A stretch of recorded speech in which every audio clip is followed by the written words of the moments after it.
Müstəqil ölkəmizin bayrağı qanla yulub, şanıntıdır düzü yaylağı qanla yulub, Azərbaycanımın torpağı qanla yulub, tarix boyu etmisən bizlə ədavət erməni.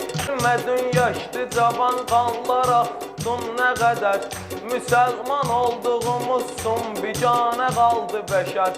Allahın adını tutan müsəlmanlarındır zəfər, nə qədər olsa acı budur həqiqət erməni. Sən övladlarının anasıdır olmaz halalı, alınmasa təzliklə Kəlbəcər Ağdam Xocalı, qayıdar inşallah Göyçə Zəngəzur mahalı, eyləməz Azəri torpağına nəzarət erməni.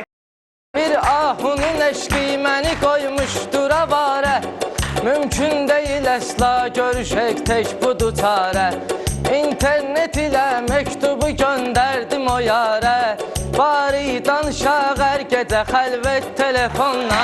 Hər yerdə təsadüfdür yayınmır bu nəzərdən, məlumdur baxanda deyil əsla bu şəhərdən. Pişton kimi cib telefonun asmışdı kəmərdən, güya ki verirlər buna qiymət telefonla.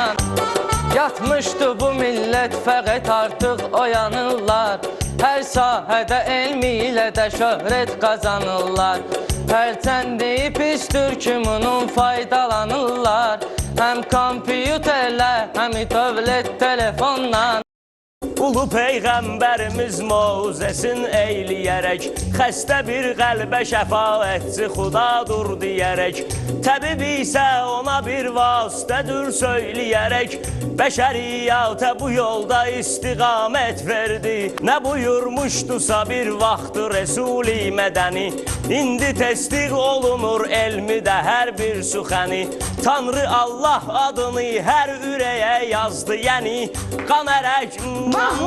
Tanrı Allah adını hər ürəyə yazdı, yəni öz adı ilə qan ərək altına rüsxət verdi. İndi sən əql edim İbn-i Sina macəresini, ömrü nəsr eylədi tibb elminə bir parəsini, tapdı insandakı çox xəstəliyin çarəsini.